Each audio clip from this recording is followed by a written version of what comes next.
salam sejahtera untuk kita semua. Bapak Ibu dosen Pemuji UKIM yang saya hormati. Perkenalkan, saya Bernadetta Marieta, guru mata pelajaran Pendidikan Agama Katolik pada SMP Negeri 3 Arso, Kabupaten Kerong, Provinsi Papua, sekaligus mahasiswa PPG dalam jabatan Batch 1 tahun 2025 pada LPTK STK Santo Yakobus Merauke.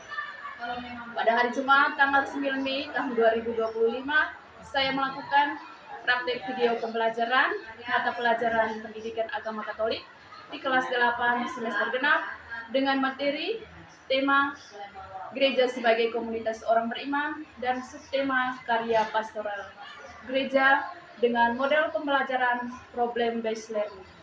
Selamat menyaksikan. Selamat pagi anak-anak. Pagi, Bu. Apa kabarnya pagi ini? Baik. Tuhan luar biasa. Nah, anak-anak, hari ini kita bertemu kembali untuk mendalami materi pendidikan agama Katolik. Nah, sebelum kita belajar, kita awali dengan doa.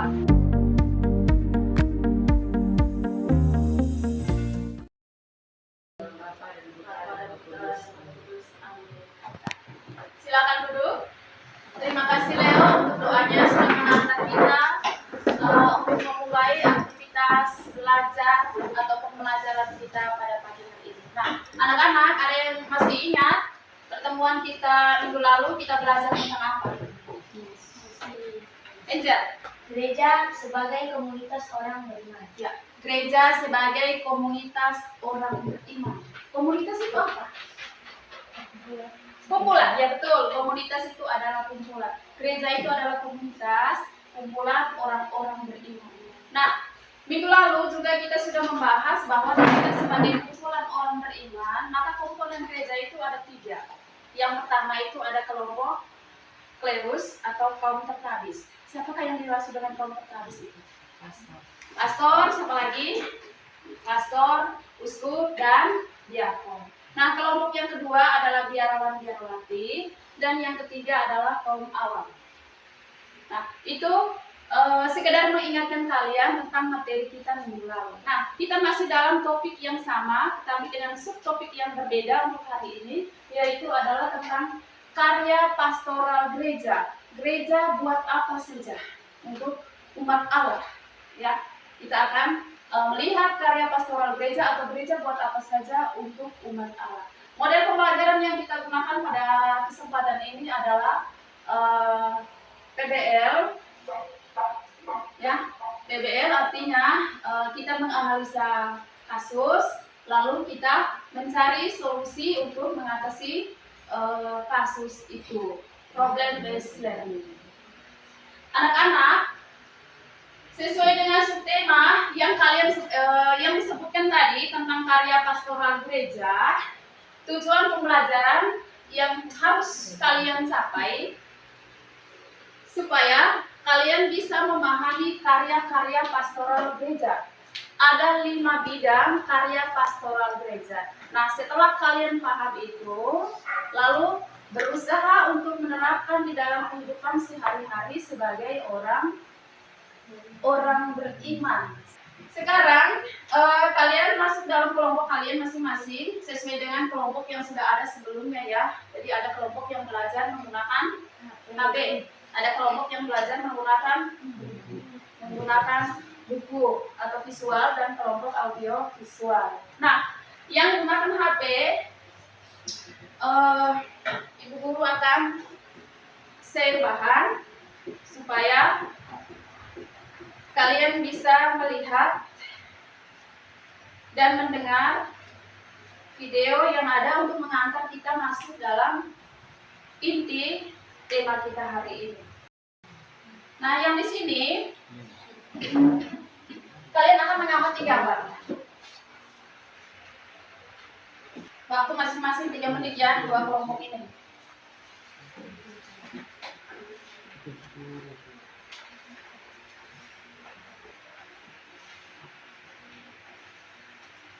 Amati gambar dan dengar.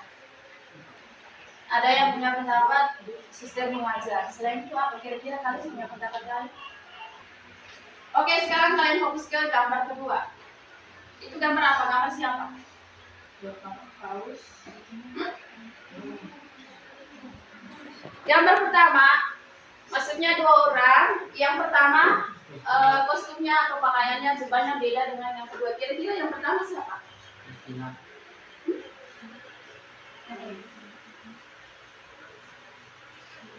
Yang pegang tongkat. Ya, Bapak Uskup. Terus yang kedua? Yang kedua, perhatikan baik-baik gambarnya. Yang kedua itu imam atau pastor ya. Kira-kira tugasnya apa? Melayani siapa? Iya, melayani umat. Benar sekali. Untuk mendetailnya nanti kita lihat sebentar. Terima kasih ya anak-anak untuk jawabannya. Sekarang kalian, ada gambar siapa di dalam foto itu? Video itu? Romo siapa? Ya, Romo, betul, ada Romo. Romo buat apa? Khotbah. Khotbahnya tentang apa? Ada yang menyimak? Kira-kira tentang apa? Oke anak-anak, terima kasih. Kalian sudah menyelesaikan tugas awal untuk mengantar kita masuk dalam tema inti karya pastoral gereja. Nah, dari kelompok ini kita bisa mengambil kesimpulannya, kesimpulan bahwa salah satu tugas gereja yaitu apa? Sesuai dengan yang kamu lihat tadi. Melayani, betul. Selain melayani, ada yang suster biarawati tadi. Suster biarawati tadi buat apa? Iya, mengajar. Jadi ada dua tugas gereja di dalam gambar yang kamu lihat. Yang pertama melayani dan yang kedua mengajar.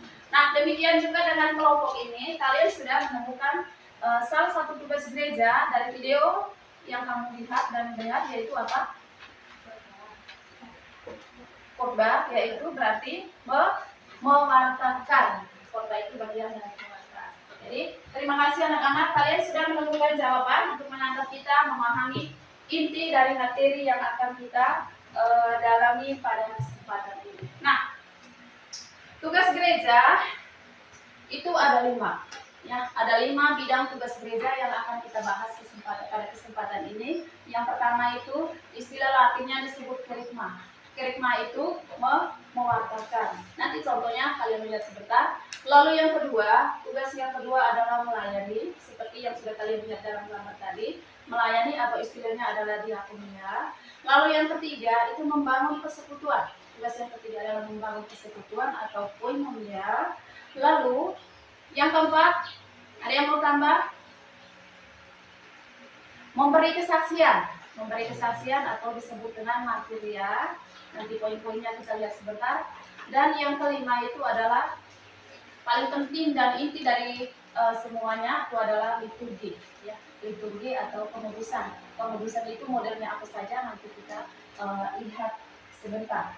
Nah, selanjutnya untuk mendalami materi ini kalian ambil kitab suci, baca dalam kitab suci, teks kitab suci Kisah Para Rasul bab 2 ayat 41 sampai 47. Silakan dibagikan ke teman-teman.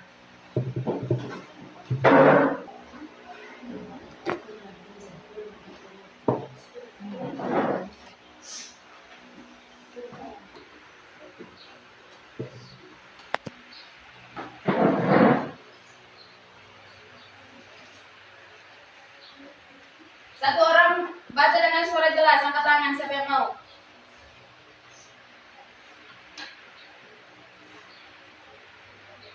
Ayo. Cara hidup jemaat yang pertama. Orang-orang yang menerima perkataannya itu dibaptis. Pada hari itu jumlah mereka bertambah kira-kira 3.000 jiwa. Mereka bertekun dalam pengajaran rasul-rasul, dalam persekutuan, dalam memecahkan roti dan berdoa. Ketakjuban melanda semua orang, sebab rasul-rasul itu mengadakan banyak mujizat dan tanda.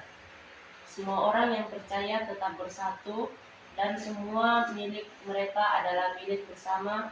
dan selalu ada dari mereka yang menjual harta miliknya lalu membagi-bagikannya kepada semua orang sesuai dengan keperluan masing-masing. Dengan bertekun dan sehati, mereka berkumpul tiap-tiap hari dalam bait Allah. Mereka memecahkan roti di rumah masing-masing secara bergiliran dan makan bersama-sama dengan gembira dan tulus hati sambil memuji Allah, dan mereka disukai semua orang. Tiap-tiap hari Tuhan menambah jumlah mereka dengan orang yang diselamatkan. Oke, terima kasih Nardo sudah membaca. Nah, sekarang kita sama-sama ya. Yang merasa diri laki-laki baca ayat ganjil. Itu berarti dari ayat berapa? 41. Yang perempuan ayat genap. Yang laki-laki ayat ganjil. Orang-orang yang menerima perkataannya itu dibaptis, dan pada hari itu jumlah mereka bertambah kira-kira 3.000 jiwa. Mereka bertekun dalam pengajaran rasul-rasul, dan selawat dan membenarkan roti dari doa. Lanjut. Ketakjuban melanda semua orang, sebab rasul-rasul itu mengadakan banyak mujizat dan tanda. Semua orang yang percaya tetap bersatu, dan semua milik mereka adalah milik bersama. Dan selalu ada dari mereka yang menjual harta miliknya, lalu membagi-bagikannya kepada semua orang yang sesuai dengan keperluan masing-masing. Dengan bertekun dalam setiap mereka berkumpul tiap-tiap hari dalam bait Allah. Mereka memecahkan roti di rumah masing-masing secara bergiliran dan makan bersama-sama dengan gembira dan tulus hati, Sambil memuji Allah, dan mereka disukai semua orang. Tiap-tiap hari Tuhan menambah jumlah mereka dengan orang yang diselamatkan. Oke, terima kasih anak-anak. Sekarang kalian dalam kelompok, 2 kelompok menjawab pertanyaan-pertanyaan yang ada sesuai dengan bacaan dari tes kitab suci tadi. Waktu 7 menit dari sekarang, silakan. Setelah itu, masing-masing kelompok presentasi atau membacakan hasil yang kamu dapat dari diskusi.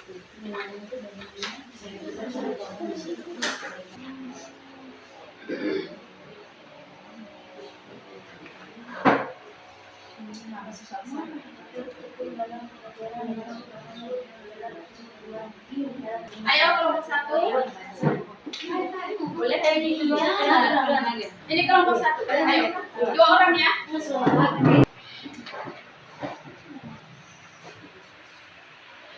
Guru dan teman-teman, kami dari kelompok 1 akan mempresentasikan hasil diskusi kami. Kelompok kami. Pertanyaan nomor 1 dibaca lalu menjawab.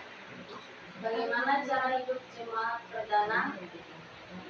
Cara hidup jemaat perdana adalah mereka bertekun dalam ajaran rasul-rasul, dalam persekutuan, dalam memecahkan diri dan memecahkan roti dan berdoa. Mereka mengadakan mukjizat dan tanda, dan selalu ada dari mereka yang menjual harta miliknya, lalu membagi-bagikannya kepada semua orang sesuai dengan keperluan masing-masing. Nomor 2, mengapa jemaat perdana disukai oleh banyak orang? Karena mereka memecahkan roti dari rumah masing-masing secara bergiliran dan makan bersama-sama dengan gembira dan tulus hati sambil memuji Allah. Sekian dari kelompok kami. Terima kasih, tepuk tangan untuk kelompok 1. Silahkan pulang. Kelompok 2 menanggapi? Ada yang mau menanggapi? Tidak ada? Oke, silakan kembali. Tepuk tangan untuk kelompok 1. Kelompok 2 silakan.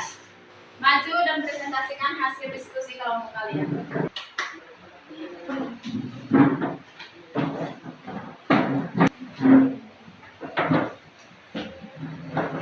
Selamat pagi teman-teman. Pagi. Kami dari kelompok 2 ingin mempresentasikan hasil diskusi kami. Bagaimana cara hidup jemaat perdana? Jawabannya adalah mereka bertekun dalam pengajaran Rasul-Rasul, dalam persekutuan, dalam memecahkan roti dan berdoa.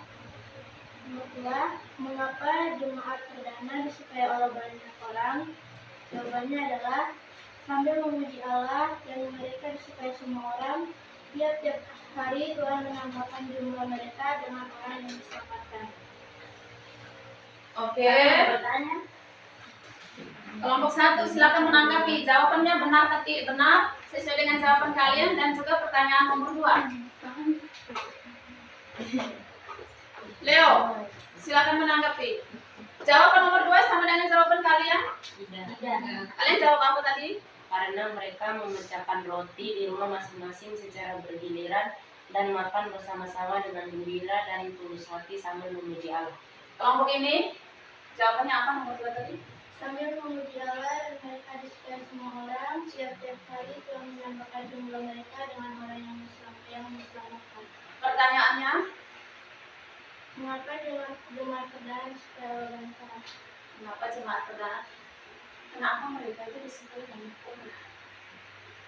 Oke, terima kasih. Silakan beri aplaus untuk kelompok 2. Nah, kembali lihat teks kitab suci, teks bacaan tadi. Pertanyaan 1, coba satu orang baca dulu pertanyaan nomor 1. Pertanyaan nomor 1 bunyinya bagaimana? Cara hidup jemaat perdana adalah mereka bertekun dalam pengajaran Rasul-Rasul, dalam persekutuan, dalam memecahkan roti dan berdoa, dan selalu ada dari mereka yang menjual harta miliknya, lalu membagi-bagikannya kepada semua orang sesuai dengan keperluan masing-masing. Ya, sesuai dengan keperluannya masing-masing. Kelompok 2 jawabannya sama. Jawaban sama ke tidak? Coba ulang baca kelompok kalian jawabannya. Jawabannya mereka bertekun dalam pengajaran Rasul-Rasul, Ya. dalam persekutuan dalam memecahkan roti dan berdoa. Oke. Hampir sama ya. Sekarang pertanyaan nomor 2. Angel baca dulu pertanyaan nomor 2 tadi.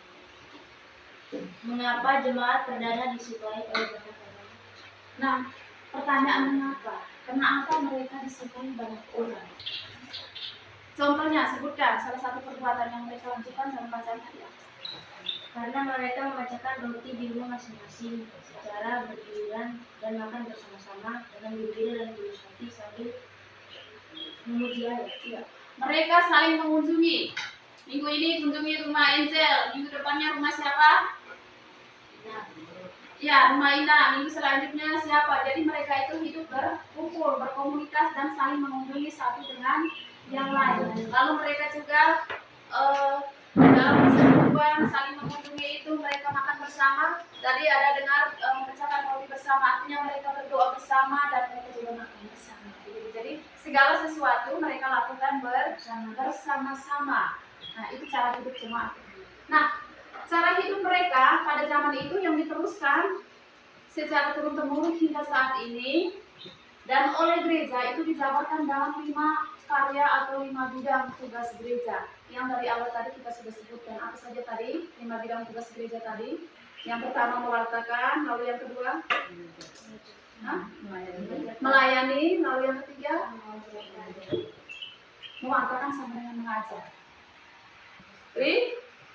Liturgi itu menguduskan, lalu membangun persekutuan atau koinonia, dan melayani atau diakonia. Nah, poin-poin penting ini, bidang tugas gereja ini yang akan kita bahas lebih dalam lagi. Nah, kalian buka buku di halaman 102-103. Lihat buku halaman 102 dan 103. Nah, di dalam buku itu kalian melihat ada penjabaran dari 5 bidang tugas gereja itu. Yang pertama kerigma atau mewartakan, lalu yang kedua liturgi atau pengudusan, lalu yang ketiga martiria atau memberi kesaksian, yang keempat diakonia atau pelayanan, dan yang kelima adalah koinonia atau membangun persekutuan. Silakan dibaca dulu 5 menit ya. Pelajaran agama. Iya, pelajaran agama. Itu contoh dari bidang pewartaan, pelajaran agama. Terus kamu mengikuti katekese atau pendalaman iman. Biasa menjelang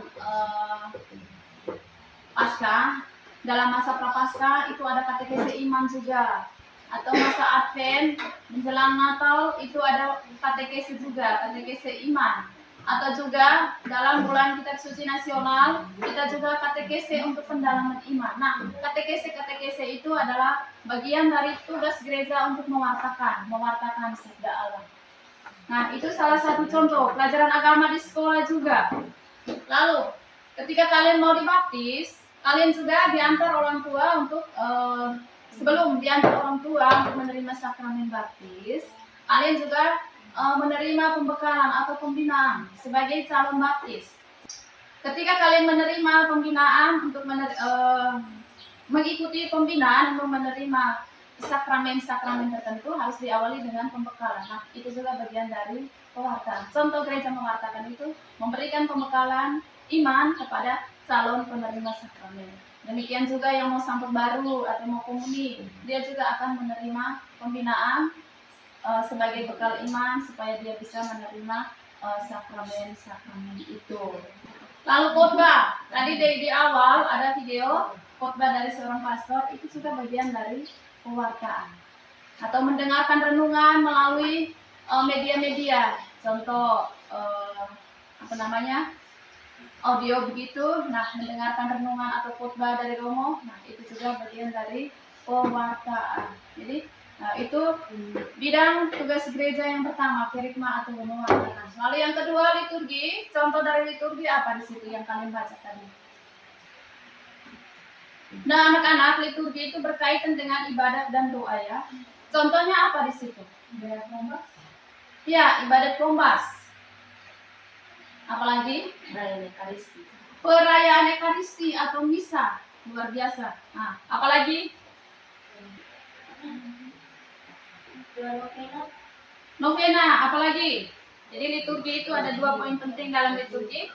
Yang pertama doa, itu baik itu doa pribadi atau doa bersama. Lalu yang kedua ibadat sabda.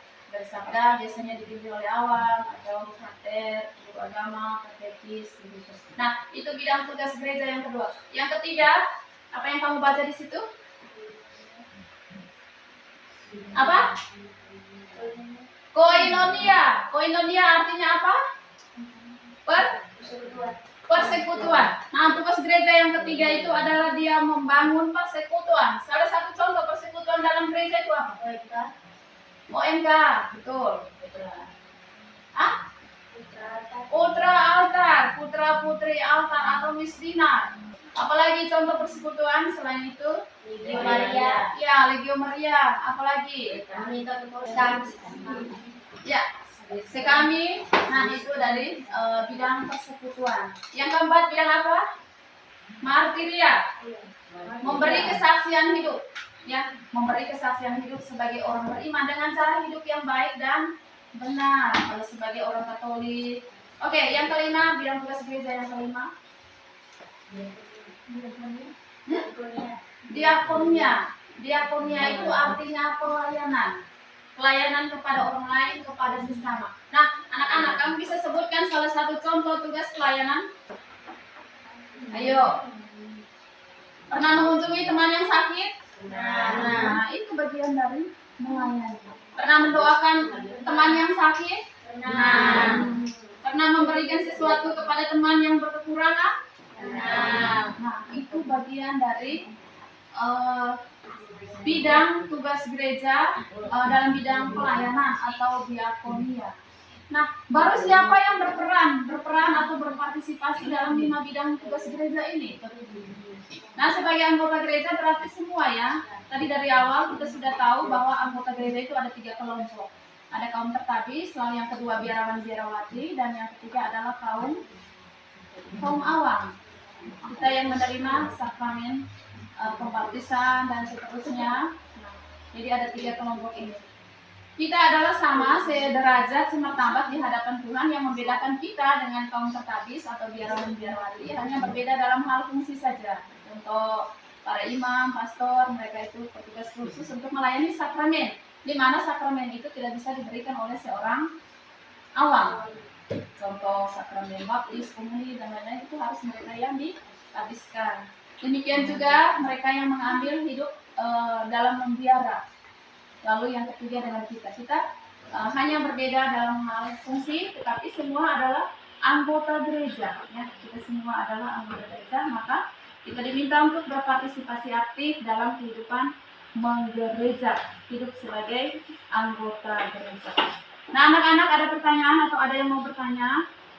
Tidak, Bu. Nah, kalau tidak ada, selanjutnya kalian membuat refleksi, merefleksikan hidupmu selama ini sebagai anggota gereja. Apakah kamu sudah terlibat aktif di salah satu bidang karya pastoral gereja itu? Dari 5 bidang tadi, mungkin kamu pernah aktif di salah satu bidang tugas gereja itu.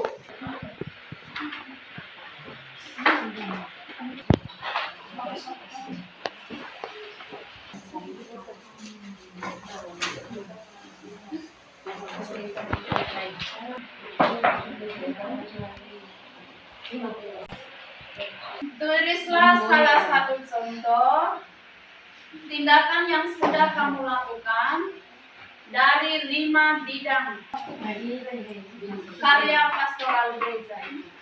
2 menit ya, masing-masing menulis apa yang sudah kamu buat selama ini. Oke, sudah selesai? Sudah. Ya. Nah, anak-anak, hari ini kita mempelajari tentang 5 tugas gereja atau karya pastoral gereja. Nah, sebagai anggota gereja, kalian juga harus terlibat aktif berpartisipasi dalam bidang-bidang tugas gereja itu. Pertama, contoh, mewartakan.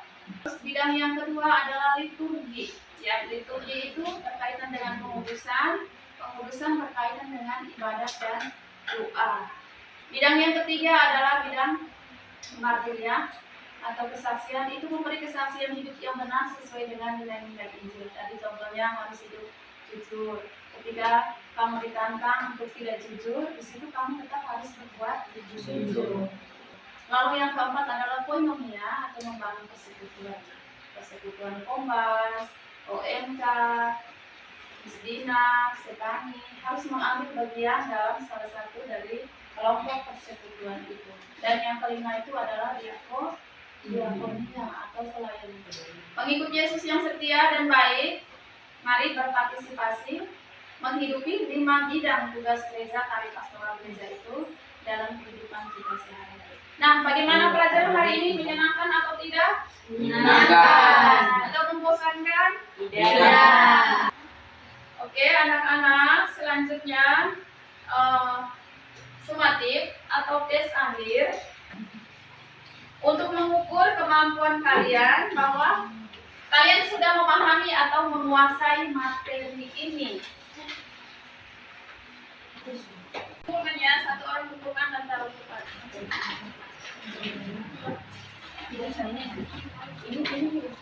Nah, anak-anak, apakah kalian paham materi kita hari ini? Tentang 5 bidang tugas gereja, karya pastoral gereja. Siap?